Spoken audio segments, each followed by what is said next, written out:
Hi, I'm Reverend Paula Skiles with Unity Church of San Marcos, and I'm glad everyone is with us today. Thank you for being here.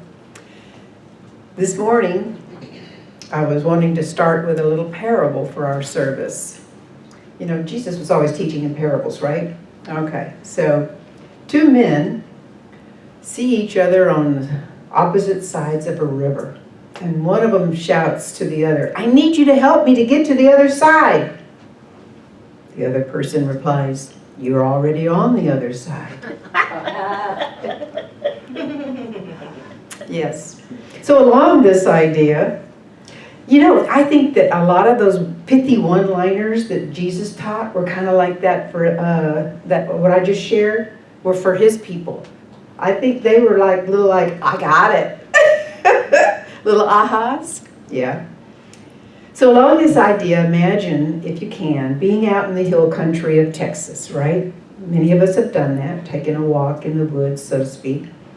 And there's an underground stream that just bursts up out of the ground, right? And there, all of a sudden, I mean, it's in the most unlikely of places, right? This water course. And it's seemingly coming out of nowhere. We have those all over in this hill country area. We do. Anyway, so obviously there is water under the ground that maybe not be seen until it comes bursting out, but it's there, right? And so it is with the Christ Spirit within you and I. It's pouring forth constantly from that unseen place. It just pushes out forward. And it comes as thoughts, it comes as feelings, as intuition, it comes forth as love, it comes forth as a sense of power and enacting all the things that we live for, right? The Christ is the title to this message, okay? And it's about our unity, our oneness with the Christ Spirit, or the living one.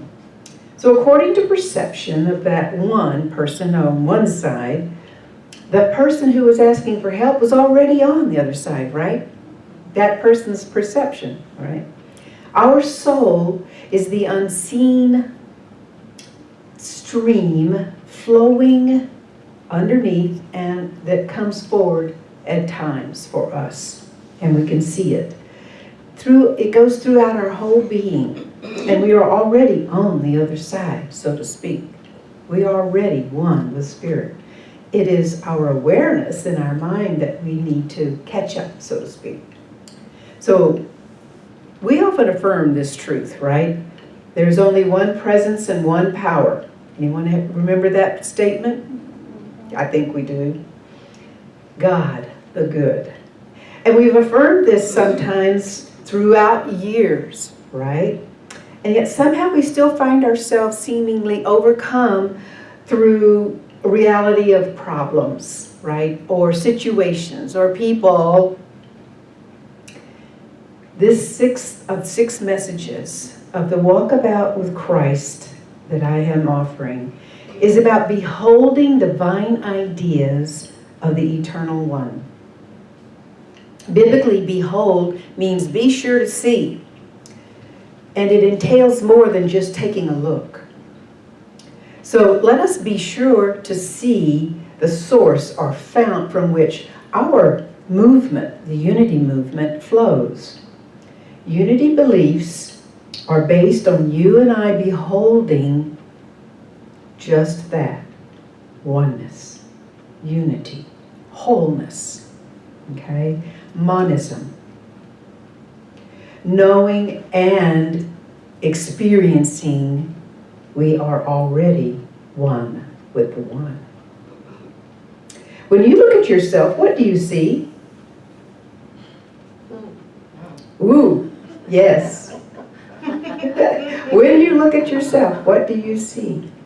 Do you see Christ? Do you see God peeking through those eyeballs? Okay.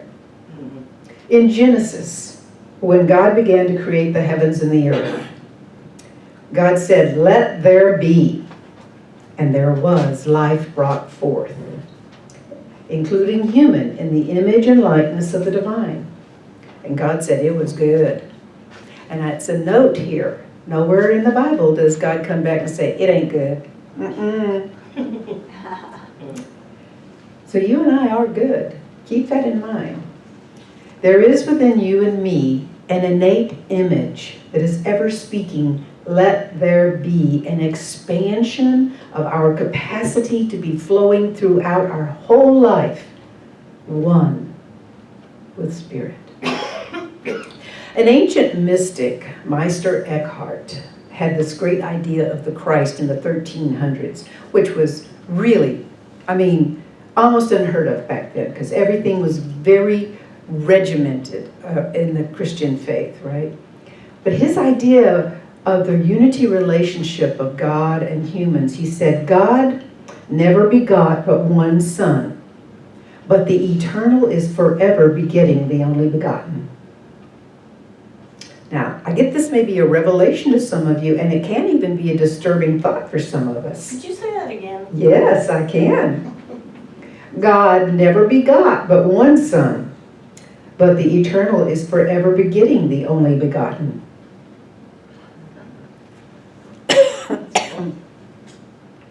In John 3:16 we hear, God so loved the world that he gave his only begotten Son, that whosoever believeth on him shall not die, but shall have everlasting life. Now here's the idea. Creation is not a one and done deal. You and I, we get a moment and we're fixed in that moment. We're never changing, right? No. No. So that thought that God loves us and that everlasting life is a part of our being, and the only begotten was sent or offered for us, okay? That's a fundamental belief. But even Jesus realized that the only begotten Son that he was, in oneness, was forever being begetting, was forever being made more and more and created. It doesn't say that God stopped creating, just that there was 7 days of creation, or 6 days of creation and resting. So there is that idea that the begotten of us, okay, comes from many sources, because you and I have a created self. We create our own self sometimes. How many of us have done that? I know. To go in through this world, so to speak. We do. But there is that of you and I that is the only begotten, the innate image. We call it the Christ in unity. And God so loved the world of you and you and you and me. God so loved that world of us, that of our own consciousness, that there is a bubbling forth constantly within us of that energy of Spirit. Now you and I said we don't have to fix ourselves earlier. I said that, right? All right. I have and continue to release many deep withholdings, beliefs that have held me away from being. Okay? And that's our whole purpose sometimes, is about being. But being vulnerable, being able to love, being clear emotionally, I have had some withholdings about those things inside.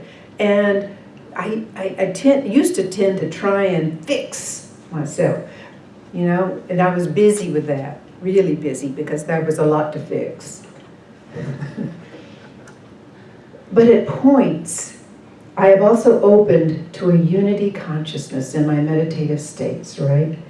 And they have changed me at depth. And they continue to aid me in adjusting my life and hold a consciousness of oneness. Now, can I say that I have beyond feeling I need help to get to the other side? Not yet. But I get closer. I get closer every time. And it doesn't take as long each time, okay, to get there. But let me ask you to imagine for yourself, never again experiencing a resentment. Never again experiencing fear or anxiety or never again experiencing self-loathing or condemnation. I asked you earlier, what do you see when you look at yourself? Ooh, yeah. So many times you and I think we have failed and that corrections must be made. But as of this moment, right now, you and I can have this mind in us that was in Christ Jesus. Right now, that heaven consciousness. The memory of failures and their pain does not have to be erased. They can be dissolved so that they no longer affect us. You and I do not need to be fixed. In that fact, maintenance can be part of the problem if you and I are spending all our time on that, and that's our focus, instead of living in oneness. So for me, the times of unity consciousness have given me insight to see beyond my limitations and behold freedom from all of my self-censoring. Anybody relate to that? Okay. Our relationship with Spirit helps you and me to see beyond those places where we can get stuck for a while or take a scenic journey. You know, the spiritual journey can often be a scenic journey, but then there's also the scenic route of the scenic spiritual journey. We do that sometimes. Yeah. But it also is about helping you and I to see beyond the worlds that we've created for ourselves, all right? Where we just exist, or we're weighed down with unrealistic expectations, or all of those other kinds of things that life seems to just grab a hold of us with. So Meister Eckhart also said, and this is a tremendous thought, because I want you to please hear this. So, God expects but one thing of you. Okay? Wow. One thing. I've always thought there were so many things God expected, right? How about you? Okay. Yep. God expects but one thing of you, and that is that you should come out of yourself insofar as your created being and let God be God in you. That is good stuff. Come out of your created self. Your created self. Not God's created self. Come out of yours. In other words, stop thinking of God in our human being image up there on some lofty throne somewhere, judging and is unknowable or is untouchable, ineffable. This holy presence that really doesn't have a whole lot to do with our life, right? You may even think, okay, God's my creator, and the Father, my Father, that kind of thing. But he's saying, forget all this and let God be God in you. Now that's something to meditate on, all right? What is God to be God in you? That's a question. What is God to be God in you? Love. Love, okay. What else? Kindness. Kindness, okay. Compassion. Empathy. All right. So we've got gratitude. Okay. All right. So furthermore, he wrote, the very best and utmost of attainment in this life is to remain still and let God act and speak in thee. Okay. Remain still. Okay. Let there be a flow from that, and this is my words, let there be a flow from that unseen source and let go of your created self, right? All the stuff, the isms, the blocks, they're healed with the nurturing current of unconditional love bubbling forth from within. Vibrant, growing life. When those places in the hill country where that water just comes forth, right? And it bursts forth. Everywhere around it is vibrant, growing life.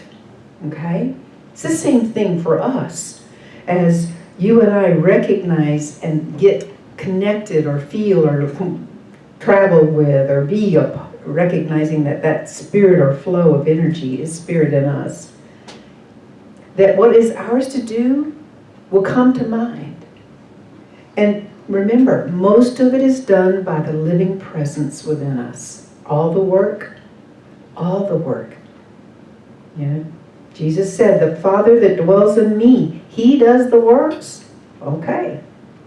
So Meister Eckhart also wrote about the soul as the Father dwelling within, or the living Christ within. He said, God made man's soul so like himself that nothing else in heaven or earth so resembles him. Wow, that innate image I was speaking of, the Christ. There's, you see, and these are again my words, this is the constantly recurring theme of Eckhart, and it's about oneness and wholeness, and that's the message we are offering today. But a more recent mystic, Mother Teresa, would say, Christ has no other hands through which to express but my hands, no other voice through which to speak but my voice. Here's the truth. You're already the Christ. You are the Christ.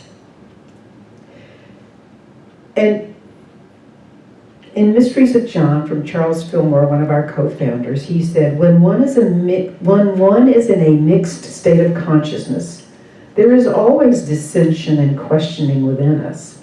However, when one is born anew into the Christ consciousness, all things are made clear. So, in other words, we receive that revelation, that understanding, wisdom. We receive the things we need in order to understand truth, and we even get truth that comes through. Which means basically that no matter who you are, no matter what person you have grown up to be, or what color skin you have, what level of morality you have chosen, or you live in, whether you're a saint or a sinner, as they say, there is that within you that is the only begotten of God. And of all of our issues are the result of the thwarting of that awareness rather than the absence of it. I think that's important to understand. Our issues, our stuff in life, our eternal stuff, is about the thwarting of the awareness that that begotten through Christ is what we are, rather than the absence of it. So acknowledge all of you as necessary to a life of oneness. Can you do that? It's not easy. It's simple, but it's not easy. So if you notice, there are stages, a couple of stages that you and I go through in our spiritual lives. First, we are called to look, to seek God, to look within, to find and to know God, right? The second, then we are called to look without, to see the evidence of the living one in everyone and around us, and all of the experiences that happen and everything that is around us, as you and I look through the lens of spirit. Look. There's a general belief that God is closer to us on the inside than on the outside. Now that creates an issue, because there's a sense of lack there, that God can't do stuff out there, or isn't going to.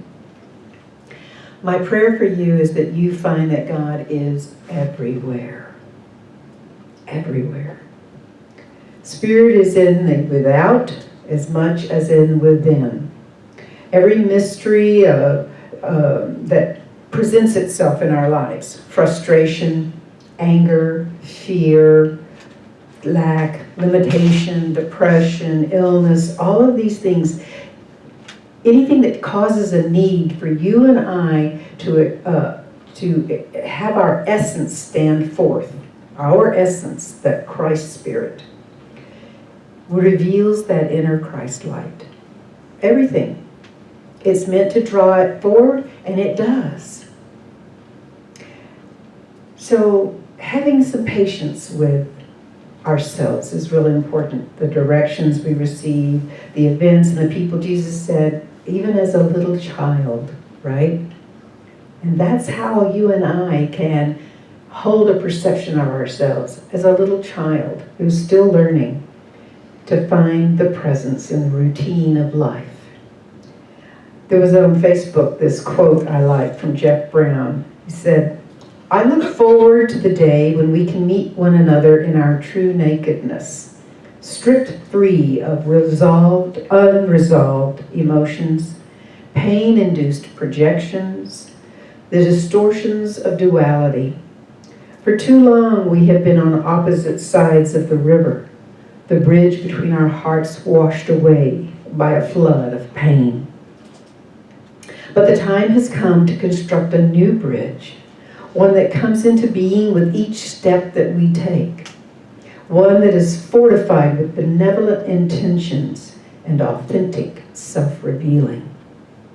As we walk toward one another, our emotional armor falls to the ground, transforming into the light at its source, and when we are ready, we walk right into the God Self at the center of the bridge, puzzled that we ever imagined ourselves separate. That's a vision, people.